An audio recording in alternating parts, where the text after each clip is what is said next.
Section 9 of 4 Science Fiction Novellas. 4 Science Fiction Novellas by Harl Vincent. The Copper-Clad World. Chapter 9.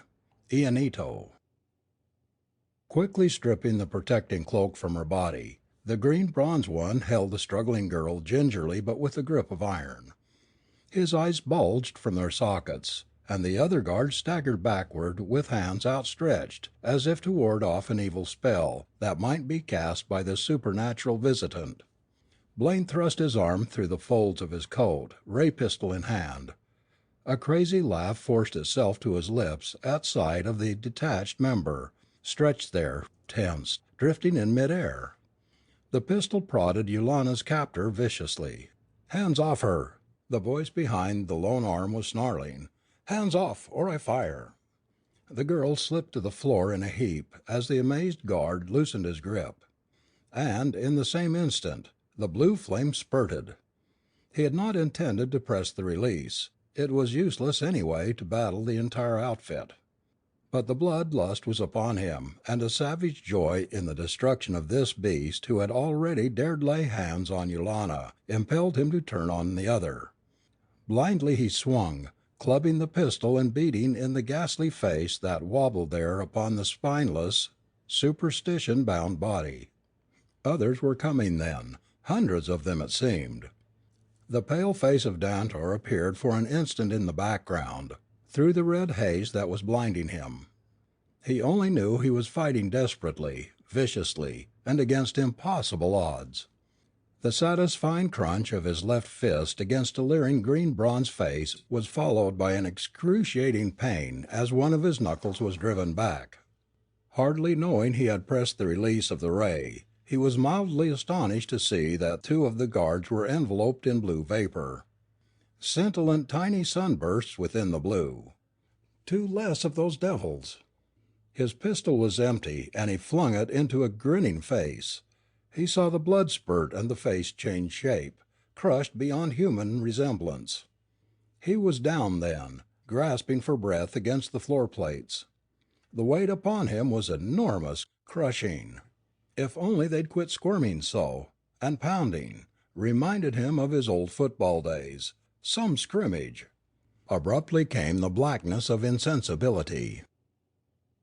Dimly at first, in the painful throbbings of returning consciousness, Blaine knew he was in one of the lot workshops where machines hummed and pounded and where many operatives were busily engaged. A cool hand stroked his aching brow, and he opened his eyes. Yulana! They had spared her. Alert on the instant, he was acutely aware of the babbling of voices close at hand. Ianito was there, at the base of the huge telescope, talking with Dantor, his voice raised excitedly. The monorail crew stood by, and he noted with grim satisfaction that several of them were as badly damaged as he could wish. His gaze returned to the sweet face that bent so near. Weakly he drew the golden head to his breast, held it there a moment, thinking, hoping, planning. Then he sat upon the edge of the low couch on which he had been placed, regarding her anxiously. Evidently they had not harmed her, as yet.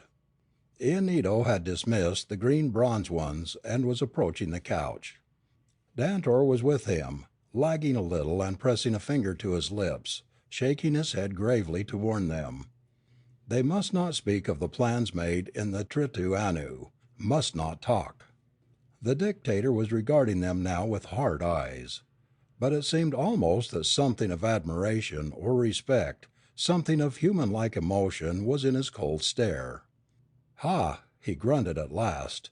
"These 2 are in love. Dantor, it is as you explained.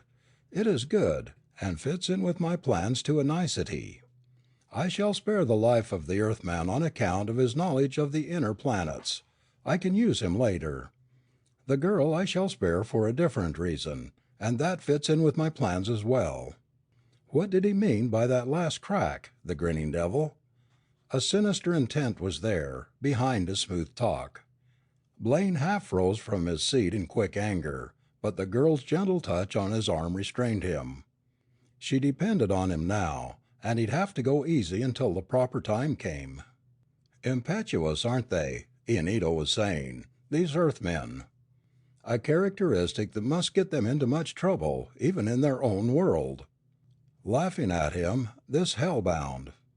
Blaine gritted his teeth. The dictator addressed him directly. "You are a fortunate young man," he drawled sarcastically. "You have slain several of my trusted retainers, and by doing so have forfeited your right to life. But Ianito is forgiving. Mechanized, you will be of value to me when the great day comes. And it pleases me that you are so deeply attached to the Rulan maiden. It pleases me greatly." "Why?" Blaine snapped, a great rage consuming him. Only the pressure of Yolana's fingers held him back. He would have to control his temper or he'd make a mess of things. "Because, my dear Carson, it will so displease the Zara." With this cryptic remark he turned on his heel and left them. A number of his technical experts awaited him at the eyepiece of the great telescope. Dantor whispered swiftly before following him, "Keep up your courage, Carson. A way may yet be found." The group by the telescope was an excited one. Something had occurred which must be of great moment. It came to Blaine in a flash that the reverberations of the copper shell of Antrid had ceased. The rocket tube was silent. "I don't know why we shouldn't be in on this," he said to the girl. "Let's go over there and see what it's all about." One of the astronomers was reporting to Ianito, referring to a sheet of calculations he held in nervous fingers. "Our orbital velocity has increased greatly," he was saying, "and the new path lies at an average distance of 83 Erds from the mother planet.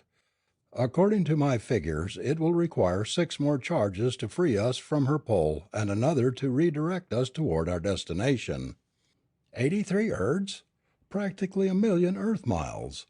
Already they had swung out to a new orbit between those of Ganymede and Callisto. And what of the effect on the other satellites? Blaine listened carefully as the astronomer continued. "Perturbations in the movements of the other bodies in our own system are marked, and, in the case of the first satellite, have proved disastrous. It has commenced its inward journey and will soon have fallen into the gaseous envelope of the mother body. But this need occasion us no concern. It is small, and there will be stabilization of the others after the second charge is fired." Colossal conceit!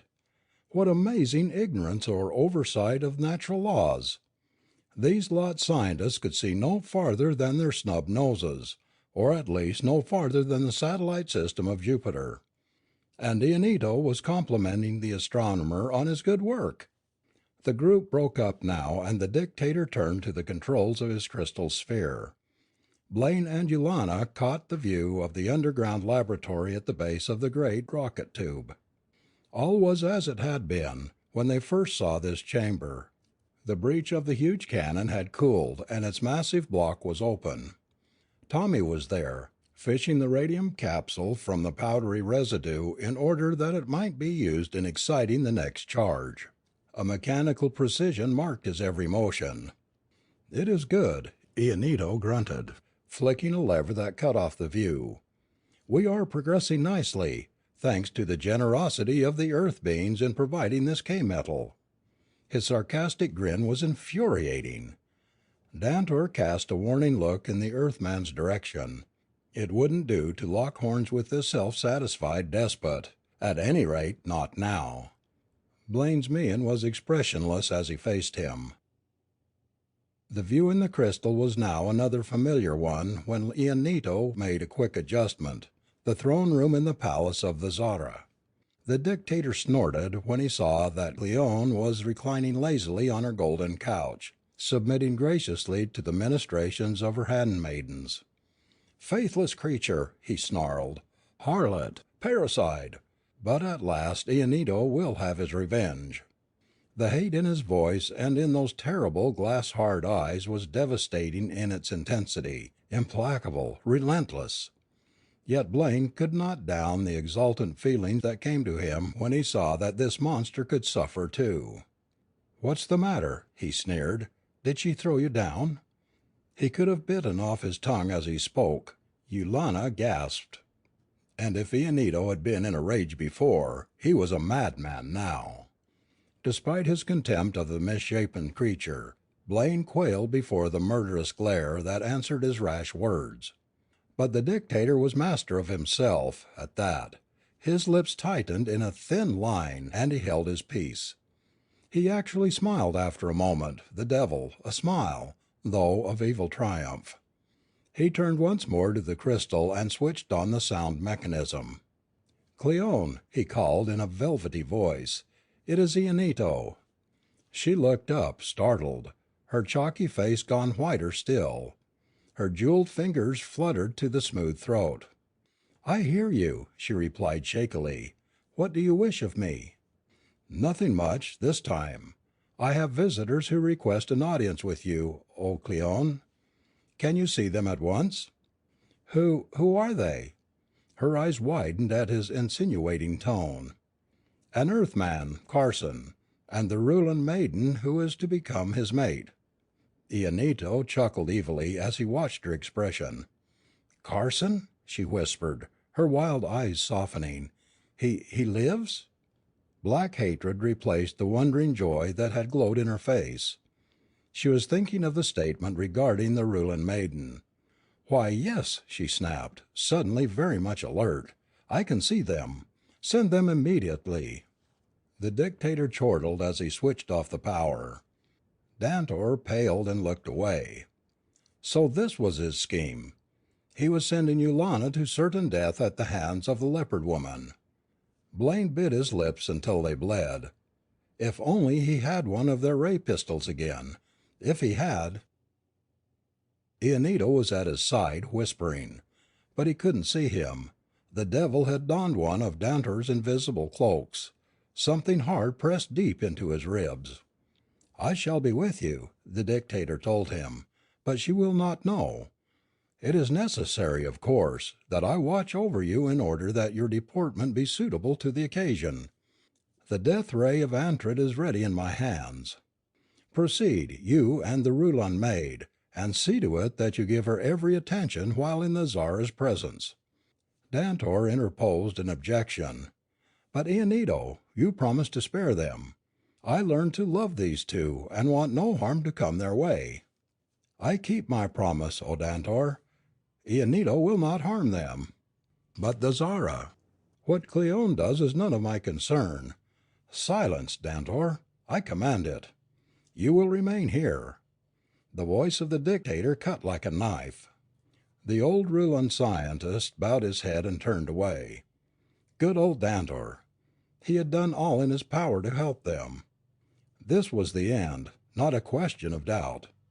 Blaine Carson drew the Rulan maiden fiercely to him. This Cleone might meet some opposition, if she attempted to wreak her spite on Yulana. She would meet it. There was no need for Ianito to ask that he pay every attention to the lovely, frightened girl who clung to him so trustingly. They were in the lift then, dropping swiftly into the palace beneath the great dome that topped Antrid.